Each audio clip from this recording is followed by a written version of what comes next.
Chief minister होते थे उस टाइम का हमारा ये जो है बनाया हुआ है, करवाया हुआ है।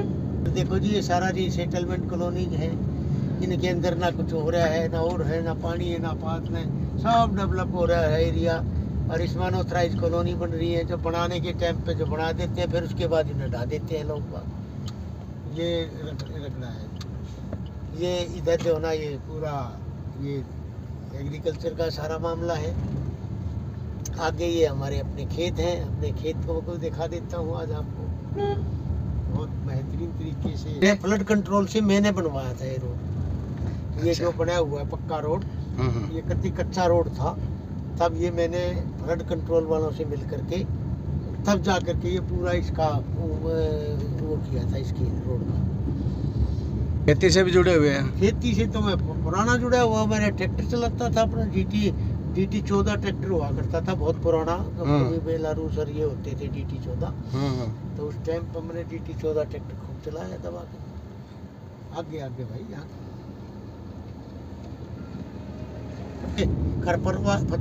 खरपतवार अपने खेतों में जो हम जाते हैं, हम तो क्योंकि किसान उससे पैदाइशी जुड़े हुए हैं। जिस प्रकार से खेत के अंदर खरपतवार हो जाता है, इसी प्रकार से दिल्ली के अंदर ये केजरीवाल जैसे, मनीष सिसोदिया जैसे ये जो भ्रष्टाचारी हैं, ये खरपतवार हैं सारे। खेत के खरपतवार ये हमारे इन खेतों को खा रहे हैं, असली जमीन को, उसको प्रॉपर्टी को, हमारी को खा रहे हैं। तो इनको हमने उखाड़ के फेंकना है दिल्ली से। दिल्ली में इनको नहीं रहने देना, अब हमने उखाड़ के फेंक देना सब। ये अपने देखो जी, ये हमारा अपना खेत है, इसके अंदर देखो खरपतवार है। खरपतवार को भी हमने ये साला जो खरपतवार बन रहा है, ये केजरीवाल है। ये हमारे खेत के जो असली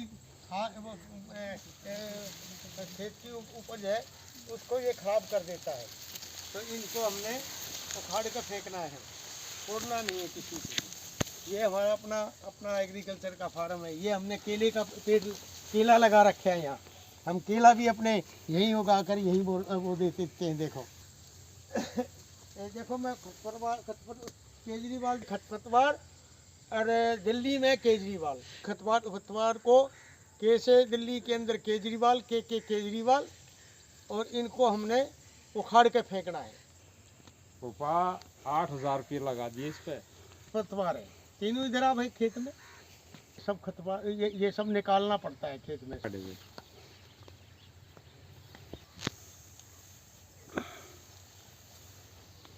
ये खरपतवार ही ना 18, ये देखिए। हाँ भाई, ये धान का है, ये खरपतवार है, देखो।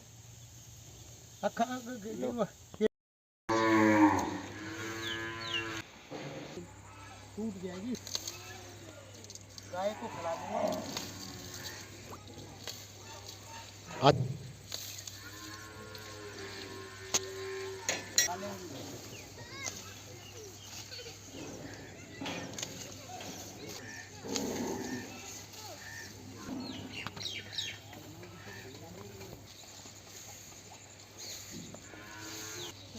दाम तो ऐसे ही खा लेंगे।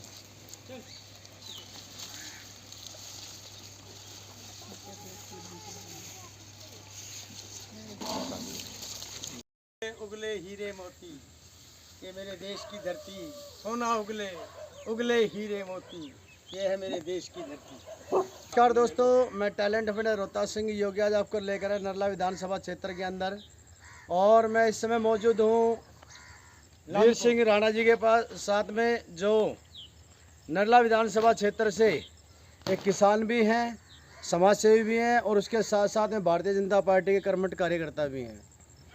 और अभी हमें वो खेत के अंदर यहाँ काम करते हुए मिले हैं। जब वो काम कर रहे थे तो उनसे जब हमने जाना तो उनका कहना था कि दिल्ली की राजनीति में भी कुछ खरपतवार है और हमारे खेत के अंदर भी कुछ खरपतवार है। तो हम पहले अपने खेत की खरपतवार को पाड़ रहे हैं ताकि हमारी फसल को नुकसान ना हो, और उसके बाद हम कोशिश करेंगे कि दिल्ली के अंदर जो भी खरपतवार है उसको भी उखाड़ के फेंका जाए। वो किसको खरपतवार कह रहे हैं ये भी हम उन्हीं से जानते हैं, क्या कुछ कहना उनका। चलिए अब हम बात करते हैं वीर सिंह राणा जी से। वीर सिंह राणा जी, सबसे पहले तो आपका स्वागत है। नमस्कार जी, नमस्कार नमस्कार। वीर सिंह राणा जी, अभी आप खरपतवार कह रहे थे। हाँ हाँ। जी, किस चीज़ को खरपतवार कह रहे थे आप? भाई जो खेत के अंदर जो हमने फसल लगा रखी है, जी, उस फसल के साथ बहुत सारा खरपतवार ऐसा जाम जाता है जो को वो किसी काम का नहीं है। और वो खरपतवार ऐसा है जैसे दिल्ली के अंदर केजरीवाल सरकार, कांग्रेस की सरकार, ये सारे खरपतवार हैं। और इन खरपतवार हमारे पूरे दिल्ली के अंदर इस ढंग का खरपतवार का काम कर रहे हैं ये लोग। भ्रष्टाचार मचा दिया, भ्रष्टाचार से बिल्कुल इतना ज़बरदस्त दिल्ली का माहौल ख़राब कर दिया इन्होंने। अब जो ना नहीं केजरीवाल तो है नहीं, केजरीवाल आतिशी बन गया अब तो मुख्यमंत्री। अतीशी में उसमें कोई फ़र्क ही नहीं है। अच्छा, मतलब वही है। काम तो वही करना है, उसी ने करना है। केजरीवाल ने। वो तो नाम उसका है, रख दिया भाई, चलो वो अतीशी को देख लेगी। अच्छा, तो करना उन्होंने भी कुछ नहीं है। लेकिन आपने खरपतवार को और केजरीवाल को उसमें कैसे बराबर जोड़ भाई दिया? हम तो खेत के प्राणी हैं, हम तो खेत के साथ अपने ज़मीन से जुड़े हुए आते। तो ये हमने जो देखा, जो आपको दिखाया मैंने, हाँ। अब ये खरपतवार जो है ना, देखो हमारे इस खेत में इसमें ये हमने धान का फसल बो रखा है। धान के साथ साथ में इस किस्म का भी खरपतवार हो जाता है जो कि हमारे फसल को नुकसान करता है। आपने इस खरपतवार को आपने दिल्ली जो अपनी फसल है उसको दिल्ली की जनता से जोड़ दिया। दिल्ली की जनता से नहीं, दिल्ली के जो वोटर है उससे फसल है ना ना ना ना ना, मैंने वोटर से नहीं जोड़ा। एक मिनट मेरा कहने का मतलब ये था कि आपने जो फसल को अपने बच्चों को और जो है क्षेत्र की वोटरों से जोड़ दिया आपने। देखो जी, हमने अपने ये जो खेत में हमारी फसल है जी, ये भी हमारी आम जनता की तरह, हमारे बच्चे की तरह है। अच्छा, इस फसल को जब हम उगाते हैं, इसके अंदर इसकी गुड़ाई करते हैं, नलाई करते हैं, और इसके अंदर हमने जो खाद डालते हैं तो इसकी परवरिश करते हैं। और परवरिश करने के बाद कोई आकर के इसमें घुस जाए खरपतवार, जैसे केजरीवाल दिल्ली के अंदर आन घुसा, तो उस जैसे प्राणियों को तो हमने मारना पड़ेगा। नहीं मारना ही नहीं, न मारने के लिए हम क्या करेंगे? भाई मेरा कहने का तात्पर्य यही है कि उखाड़ेंगे उसको, दिल्ली से उखाड़ के बाहर फेंकेंगे। दिल्ली से उखाड़ के बाहर फेंकेंगे तो हमारा ये फसल बढ़िया होगा और हमारा जनता जनार्दन सुखी होगा, बहुत फले फूले। अब ये देखिए, किसान है और किसान के साथ साथ नेता समाज सेवी भी है, और इन्होंने राजनीति को कहाँ पे लाके जोड़ दिया। अब ये भी समझने की कोशिश कीजिए कि फसल के साथ में दिल्ली के जो जनता और वोटर है नर्मदा क्षेत्र की, उससे अपनी फसल को जोड़ दिया गया है। यानी जैसे बच्चे को जो अपने बराबर समझा जाता है और बच्चे के बराबर ही फसल होती है, वही चीज़ जो है यहाँ पर भी इसलिए हो रहा है। चलिए और विचार जानते हैं उनके, और क्या कुछ कहना है और क्षेत्र के अंदर क्या कुछ समस्या है उस चीज़ पर भी बातें करेंगे। चलिए बने रहे टैलेंट इंडिया के साथ।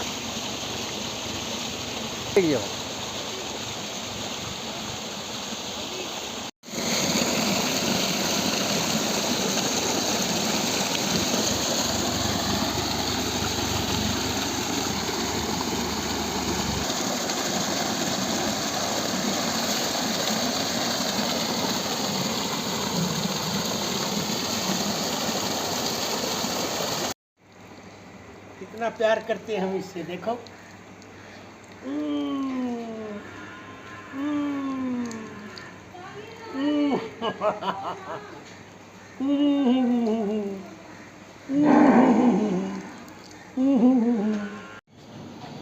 राणा जी, अब अगर देखा जाए कि दिल्ली के अंदर जिस तरह से केजरीवाल सरकार ने अब आतिशी को बैठाया है, क्या कुछ हालात हैं दिल्ली के अंदर? आतिशी को बैठा लो, चाहे संजय सिंह को बैठा लो, चाहे ये मनीष जी को बैठा लो, इससे दिल्ली की जनता जनार्दन पर कोई भी फर्क नहीं पड़ने वाला। क्योंकि ये सारे का सारा भारतीय आम आदमी पार्टी भ्रष्टाचार में इतनी ज़बरदस्त लिप्त है। अब कोई भी ऐसा डिपार्टमेंट नहीं है जिस डिपार्टमेंट में भ्रष्टाचार ना हो। चाहे एजुकेशन का ले लीजिए, चाहे आबकारी नीति का ले लीजिए, चाहे जल बोर्ड का ले लीजिए, चाहे पीडब्ल्यूडी का ले लीजिए, चाहे शीश महल का ले लीजिए, ये पूरे के पूरे जनता जनार्दन के सामने नगन हो चुके हैं। और अब जनता जनार्दन इनकी मंशा को, इनकी भावनाओं को, इनके सब कर्मों को भाग चुकी है। क्या हालात हैं दिल्ली के अंदर? दिल्ली के अंदर भारतीय जनता पार्टी की सरकार बनेगी, पूर्ण बहुमत से बनेगी, बहुत अच्छे हिसाब से बनेगी। क्या कुछ अगर आपकी विधानसभा की बात की जाए तो क्या स्थितियां हैं?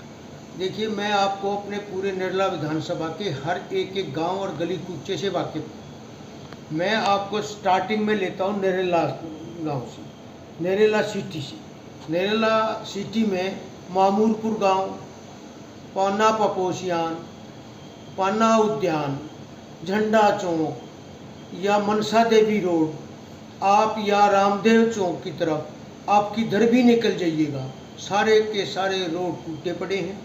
कहीं पर भी कोई बढ़िया तरीके से कोई रोड नहीं है, गड्ढे में गड्ढा पड़ा है, रोड में गड्ढा हो गया है। तो ये मैंने बताया नरेला सिटी के इसके अंदर इन 3 गाँव जो बना हुआ है, सब में जल भराव है, पानी का बुरा हाल है, कूड़ा भरा हुआ है, सब जगह भरा हुआ है। इसके साथ साथ आ जाओ, ये नरेला के थाने के बैक साइड में कुछ कॉलोनियाँ हैं, और पूरे एरिया के अंदर जो ये डेवलप हुआ है एरिया, कॉलोनी हुई, गौतम कॉलोनी हुई, अपना पंजाबी कॉलोनी हुई, इधर कुरैनी गांव हुआ, कुरैनी गांव, संजय कॉलोनी, पंजाबी कॉलोनी, और ये टोटली के टोटली एरिया में सड़कें टूटी पड़ी हैं, बहुत बुरा हाल है। आपको एक दिन मैं सर्वे खुद कराऊंगा आपके आगे। आप आगे बांकनेर गांव ले लीजिए, बांकनेर गांव के अंदर एक वाल्मीकि मोहल्ला है, उस वाल्मीकि मोहल्ले के अंदर इतना ज़बरदस्त गंद और इतना ज़बरदस्त जल भराव हो गया था, अब पूरे बांकनेर के अंदर पानी की निकासी का कोई व्यवस्था नहीं है। गांव बांकनेर के साथ स्कूल है, स्कूल के साथ पानी भर जाता है। इधर से ये ले लीजिए स्वतंत्र नगर, स्वतंत्र नगर में गोंडा रोड आता है, उस गोंडा रोड का जो है ना आना जाना जीटी करनाल रोड से और फ्लाईओवर क्रॉस करने के बाद अब गोंडा रोड पे हम चढ़ते हैं तो उस पे इतना बुरा हाल है, इतना बुरा हाल है, अब उसका रोड का लोगों का निकलना आना जाना बहुत बुरा हाल है। और उस गोंडा रोड से हरियाणा के प्रदेश के लोग भी, वहाँ से जो लोग जाते हैं लामपुर बॉर्डर की तरफ, टोटली का टोटली बुरा हाल है उसमें के आना जाना लोगों का दुष्पार हो रहा है। क्लिनिक पड़े हैं, बने हुए सब मोहल्ला क्लिनिक बंद पड़े हैं, जो कम्युनिटी सेंटर हैं वो जर्जर हुए पड़े हैं। और मैं एक और बात आपको जानकारी दूँ, अपने लामपुर गांव की, लामपुर गांव के अंदर हमने कभी साहब सिंह के कार्यकाल में एक कम्युनिटी सेंटर का निर्माण करवाना शुरू किया था, उसका बहुत बुरा हाल है, उसके अंदर कोई व्यवस्था नहीं, उसके अंदर जो ना लाइट की कोई व्यवस्था है, सब जगह पानी भराव है। और व्यवस्थाकार ने इन जितने भी ये आम आदमी के निगम पार्षद हैं या अन्य और जो इनकी सरकार में चुने हुए नुमाइंदे हैं, इन लोगों ने अनऑथराइज कॉलोनी कटवा दी बहुत ज़बरदस्त अंदाज में, और उसके अंदर कोई मूलभूत सुविधा नहीं, सब कच्चे रोड हैं, ना पानी की निकासी है, ना और कोई व्यवस्था है, बहुत बुरा हाल है इन सब गाँवों का। उसके बाद आप आगे आ जाइए, मैं आपको ले चलता हूँ घोघा की तरफ। घोघा गांव के अंदर बहुत पहले एक कम्युनिटी सेंटर बनवाया था साहिब सिंह जी के कार्यकाल में ही, और डॉक्टर हर्षवर्धन जी ने तो उस गांव को गोद भी लिया था, लेकिन 10 साल के अंदर पीरियड में इतना बुरा हाल उस घोघा गांव का हो गया है। अब उस घोघा गांव के अंदर टोटली जल भराव है, रोड टूटे पड़े हैं, अपना जो कम्युनिटी सेंटर बना था वो जर्जर हुआ पड़ा है। बात कर रहा था घोघा गांव के अंदर बहुत पहले प्रधानमंत्री पंडित जवाहरलाल नेहरू जी ने वहाँ पर एक हॉस्पिटल की नींव रखी थी। आज उस भूमि पर, उस जगह पर ना कोई हॉस्पिटल बना है ना और कुछ है, वहाँ पर पेड़ पौधे उगे, झाड़ियाँ उगी खड़ी हैं, इतनी बुरी दुर्दशा है। घोघा गांव के अंदर एक राष्ट्रीय ध्वज फहरना चाहिए, क्योंकि वो बॉर्डर के ऊपर गांव है, वहाँ पर ना कोई राष्ट्रीय ध्वज लगा रखे हैं। क्या इस गांव के अंदर किसी को ये नहीं कि सरकार को ये नहीं लगता क्या यहाँ इसमें भी एक दिल्ली का पहला गांव जो हरियाणा से सटा हुआ है उसके अंदर भी एक राष्ट्रीय ध्वज होना चाहिए? वहाँ कोई व्यवस्था नहीं, सब खराब है। उससे आगे आप आ जाइए, जब हम वापसी आते हैं तो घोघा गांव के अंदर एक फॉरेस्ट डिपार्टमेंट का जगह पड़ा है, लैंड पड़ी है, और उसके अंदर किक्कर और ये कुछ वृक्ष लगे जमे हुए हैं। तो वहाँ से नीलगाय निकलती हैं और अन्य पशु वशु निकलते हैं, तो उनमें से आने जाने वालों के साथ कई बार दुर्घटना हो चुकी है, बहुत भारी दुर्घटना हो चुकी है। और वहाँ पर घोघा डेयरी है, घोघा डेयरी बनाई थी घोघा के लिए, भाई यहाँ गांव के लिए दूध का भी व्यवस्था होगी, ये होगी, उसके डेयरी के अंदर भी कोई सुधार नहीं है, ना कोई व्यवस्था है, सब ऐसा कैसा खाली पड़ा है। जब हम आगे घोघा से निकलते हैं तो आगे आ गया सन्नोड गाँव। जैसे ही हम गांव घोगा के अंदर प्रवेश करेंगे, सन्नोट के अंदर प्रवेश करेंगे, तो सन्नोट गांव के अंदर गड्ढों से शुरुआत में जहां हम प्रवेश करेंगे तो वहां से गड्ढों से ही स्वागत होता है किसी भी नागरिक का, आने जाने वालों का, क्योंकि उधर भी जाने के लिए जीटी करनाल रोड की तरफ भी एक रोड जाता है, मेट्रो बिहार की तरफ से वो रोड जाता है, टूटा पड़ा है, अंधेर नगरी है कति, टोटली का टोटली लाइट नहीं है, और रोड तो और पानी की तो इतनी जल भराव हो जाता है कि लोगों का आना जाना बड़ा भारी काम हो गया। बहुत बड़ा तालाब है, तालाब बना दिया लेकिन उसका कोई रख रखाव नहीं है, किसी किस्म की भी कोई रख रखाव नहीं है, और वहाँ पर गांव का गंदा पानी जाता है और शुद्ध पानी उसमें तो के अंदर वो तालाब सूखा पड़ा है। अगर उसका रख रखाव ठीक ठाक कर लिया जाए तो लोगों का घूमने फिरने का वो स्थल बन सकता है, बहुत बढ़िया स्थल बन सकता है। और वहाँ पर भी एक कम्युनिटी सेंटर बनाया गया था, उस कम्युनिटी सेंटर का भी बहुत बुरा हाल है। जब ये हमारी 93 में सरकार बनी थी तब ये कम्युनिटी सेंटर हमारी बीजेपी की सरकार ने, माननीय खुराना जी और माननीय साहिब सिंह जी की रहनुमाई में, ये हर गांव के अंदर कम्युनिटी सेंटर बने हुए थे, लेकिन इनकी जो है उस टाइम के बाद से आज तक कोई रख रखाव नहीं है, सब जर्जर होकर के वो टूट गए हैं। आगे आज ये सन्नोट गांव से निकलने के बाद एक हमारी पुनर्वास कॉलोनी है जिसे हम मेट्रो बिहार के नाम से जानते हैं। उन बेचारों का क्या कसूर है, उनके भी आसपास में इतना पानी भर जाता है, अब वहाँ पर नाव तक चलानी पड़ जाए तो नाव भी चला दें तो नाव भी चल पड़ेंगी। और इतनी गंदगी मैंने शायद कहीं और नहीं देखी जो उस पुनर्वास बस्ती के अंदर, बहुत बुरी व्यवस्था और दूर दूर की हालत है। वहाँ के जो स्कूल बने हुए, स्कूल भी डैमेज हुए पड़े हैं, उनके अंदर कोई रख रखाव नहीं है। और कम्युनिटी सेंटर है वहाँ भी वही हाल है, तो जहाँ भी जाएंगे वही बहुत बुरा हाल है। आगे आता है हमारा होलम्बी कला गाँव। होलम्बी कला गांव में भी ऐसी व्यवस्था है, ना आने का जाने का, जहाँ से निकलते आते जाते हैं तो वहाँ भी इतना बुरा हाल है, रोड टूटे पड़े, कोई रोड ठीक ठाक नहीं है।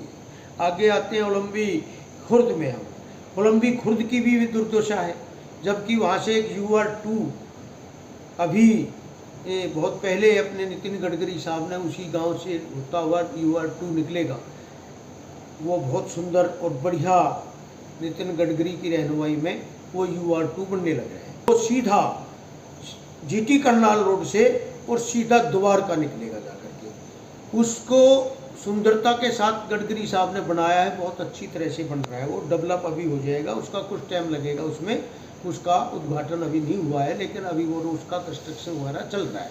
हमारी केंद्र सरकार की कुछ योजनाएं हैं, उस योजनाओं पर दिल्ली सरकार कोई ध्यान नहीं देती, ना उनको इम्प्लीमेंट करती, और उसी में सब जगह हमारा दिल्ली देहात के गाँव का बहुत ही बुरी दुर्दशा है, बहुत बुरी दुर्दशा है।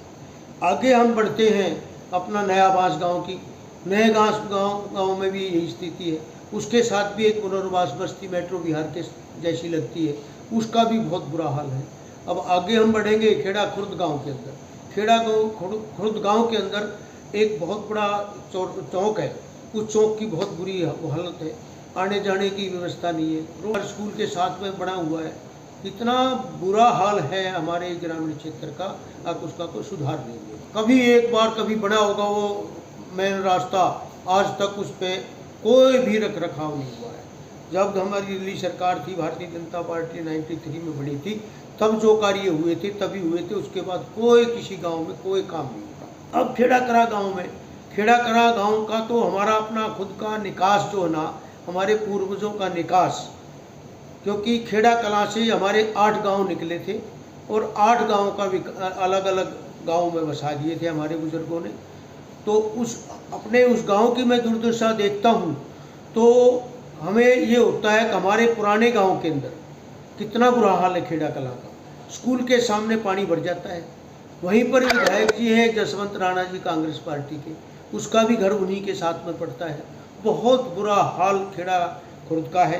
कम्युनिटी सेंटर खेड़ा कला गांव के अंदर ही एक कम्युनिटी सेंटर भी है और खुला नाला है, और वो खुला नाले में कोई छोटा बच्चा गिर जाए तो वो बचने के उसके कोई हालात नहीं है। ऐसी स्थिति अपने खेड़ा कला गाँव की। आगे हम बढ़ते हैं, हम एक गांव हमारा कंकर खेड़ा के नाम से उसको बोलते हैं, कंकर खेड़े के वहाँ पर एक 27 सेक्टर बनाया है। उन 27 सेक्टर को हमारे इस विधानसभा में जोड़ा हुआ है। अगर उसको यहाँ के बजाय परली तरफ जोड़ दिया जाता तो वो बड़ी सुविधा होती, लेकिन वो हमारे अपने नरला विधानसभा में आता है और उसकी भी हालत जो है ना, वो भी पुनर्वास बस्ती है, उसका भी बहुत बुरा हाल है। वहाँ पर भी आना जाना निकलना पड़ना बड़ा भारी काम है। तो ये अब आता है हमारा बूढ़पुर गाँव। बूढ़पुर गाँव की भी यही स्थिति है। बूढ़पुर गाँव के अंदर भी कहीं आना ना निकास विकास पानी का कोई व्यवस्था कोई ठीक नहीं है। साथ में गांव की बस्ती बसी हुई है जो पुरानी बस्ती है, जिसमें 74 के तहत कुछ लोगों को अलाटमेंट किए थे प्लॉट प्रधान के टाइम पे, वहाँ वो बस्ती है। तो उसके अंदर भी जो है ना यही हाल है। अलीपुर आगे आते हैं हम अलीपुर कॉलेज को। अलीपुर कॉलेज के अंदर एक हमारा बहुत बढ़िया स्वामी श्रद्धानंद कॉलेज है। मैं उस कॉलेज का स्टूडेंट भी रहा हूँ, उस कॉलेज के अंदर मैं पढ़ा हूँ और उस कॉलेज के अंदर हमने स्वामी श्रद्धानंद कॉलेज की स्वामी श्रद्धानंद जी की स्टैचू लगाने के लिए बड़ा प्रयास किया और हमने आखिर में अपना स्वामी श्रद्धानंद कॉलेज का स्वामी श्रद्धानंद जी का स्टैचू लगवाया और उस स्टैचू में हमने माननीय लाल कृष्ण आडवाणी जी को बुला के लगाया।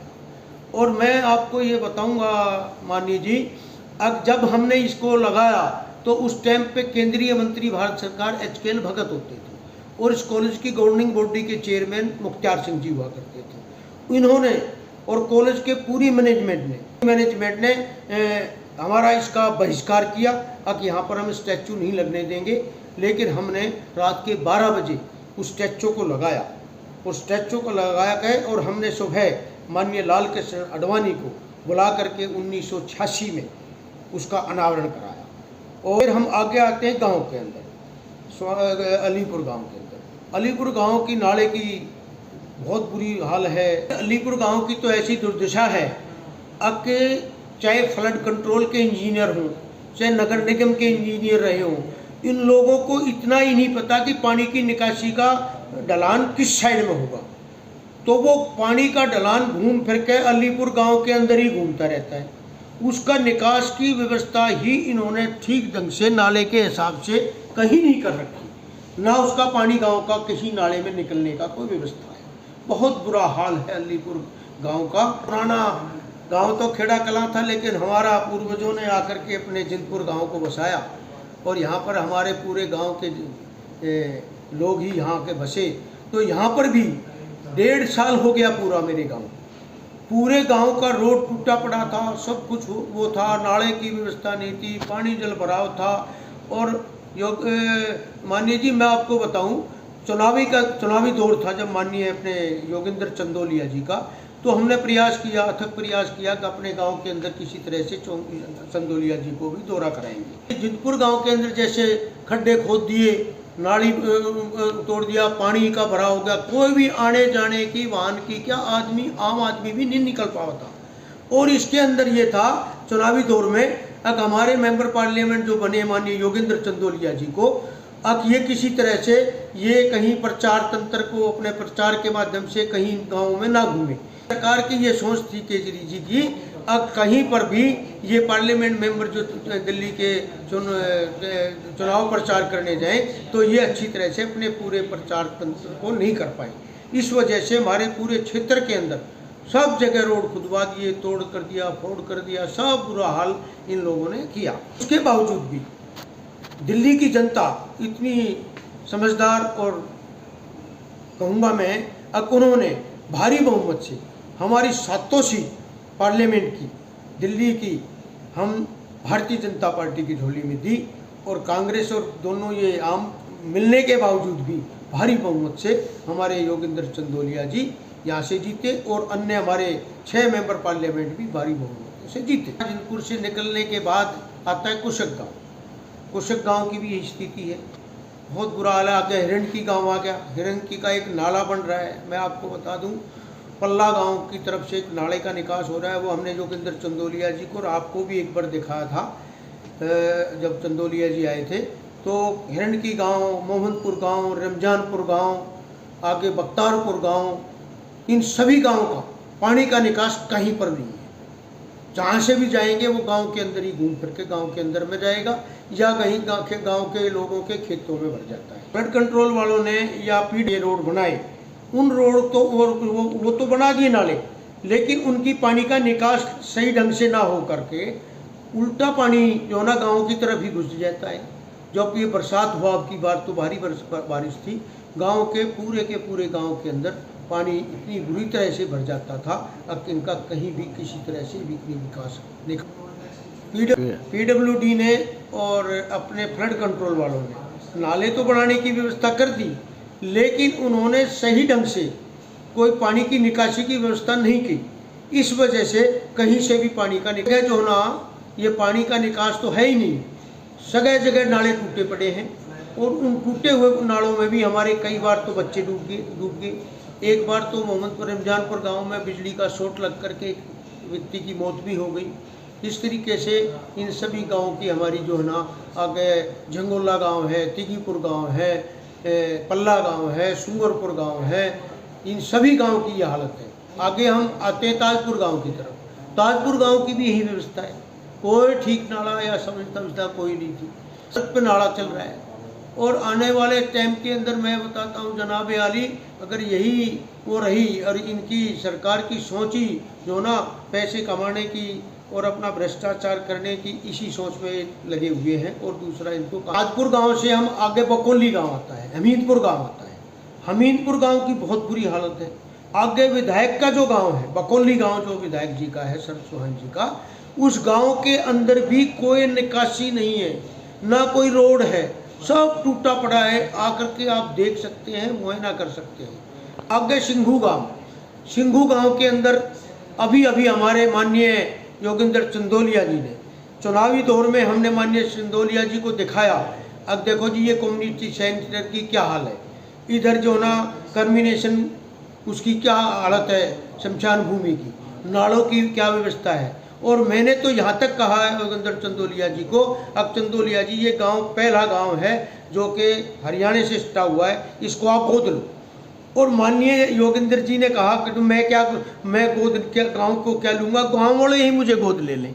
और ये चीज़ें आज मैं प्रैक्टिकल रूप में कह रहा हूँ, माननीय योगेंद्र जी की रहनुमाई में, योगेंद्र जी चंदोलिया जी ने हमारे लेफ्टिनेंट गवर्नर को, उपराज्यपाल महोदय को और पूरी DDA की टीम को, पूरे और अधिकारियों को, सबको बुला करके सिंघू गांव के अंदर वो विकास कार्य शुरू करा दिए जो आज तक कभी किसी मेंबर पार्लियामेंट ने नहीं कराए थे। गांव में माननीय योगेंद्र चंदोलिया जी ने सिंघोले गांव की चकबंदी का मसला अड़झा पड़ा है, उस मामले में भी माननीय योगेंद्र चंदोलिया जी ने काफ़ी इंटरेस्ट ले रखे हैं और उन गाँव की जो चकबंदी है उसके भी चकबंदी के समाधान के लिए LG से इनसे सबसे पत्र व्यवहार किया है और वो भी कार्य भगवान की कृपा से सब गांव के लोगों को ठीक हो जाएगा। सिंघोले के बाद टीकरी गला आता है, टीकरी खुर्द के अंदर भी बहुत बुरा हाल है। वहाँ पर एक पुनर्वास बस्ती है, टार्जेंट कॉलोनी है, गंगाराम कॉलोनी है,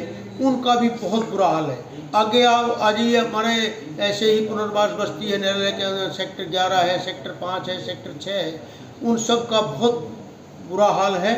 और आने वाले टाइम के अंदर हम ये कहेंगे अपनी जनता जनार्दन को, अब जब तक हम इन लोगों को दिल्ली से उखाड़ कर नहीं फेंकेंगे, तब तक हमारे ग्रामीण क्षेत्र का, अपने हम सब ग्रामीण के लोग, ग्रामीण भाइयों का, ग्रामीण जनता का कोई भला नहीं हो पाएगा। और आने वाले समय के लिए हमने बहुत भारी बहुमत से भारतीय जनता पार्टी की सरकार बनानी पड़ेगी। ऊपर भी सरकार हमारी, नीचे भी सरकार, डबल इंजन की सरकार हो जाएगी। नर्ला विधानसभा का विकास कार्य होगा और आगे जो ना बहुत सुंदरता के साथ हम यहाँ पर कार्य करेंगे। जबकि जैसे कि हमारे उपराज्यपाल महोदय जी ने नर्ला सब सिटी को बहुत अच्छी तरीके से कई कॉलेजों का निर्माण कराने के लिए और अच्छे वो एक NIT बनवाने के लिए, NIT में भी उसी दिन जहाँ दिन सिंघू गांव में आए थे, उसी दिन आकर के माननीय उपराज्यपाल महोदय जी ने ये कहा था अब सभी गांव के जो म्यूटेशन रुके हुए सबके मैं म्यूटेशन के लिए ऑर्डर जारी कराऊंगा। और वो आज माननीय उपराज्यपाल महोदय की रहनुमाई में सभी गांव के लोगों का म्यूटेशन खुल गया है। सब लोग अपने बड़े हंसी खुशी और आनंद के साथ अपने म्यूटेशन करने के कार्य में जुट गए हैं। मैं तो हाथ जोड़ के आप लोगों से यही निवेदन करूंगा, जनता जनार्दन से, पूरी दिल्ली की जनता जनार्दन से आग्रह कर रहा हूं, अब की बार इस आम आदमी पार्टी की सरकार को यहाँ से उखाड़ के फेंक दो, इनको बुरी तरह से मात दे दो और इनको इस तरह से निचोड़ कर फेंक दो जिस प्रकार से नींबू को निचोड़ करके फेंक देते हैं, इस प्रकार से अब की बार इनको ये झटका दे दो और दिल्ली का विकास करने के लिए इसके लिए भारतीय जनता पार्टी की सरकार बनाओ, जिससे कि दिल्ली के अंदर हमारा सब लोगों का, सब ग्रामीण क्षेत्र के लोग हों चाहे शहरी क्षेत्र के लोग हों, उन सब का हमारा उद्धार हो।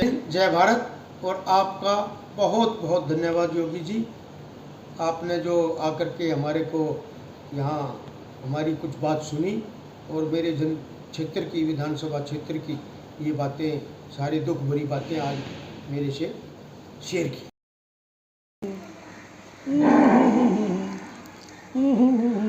देश की धरती सोना उगले उगले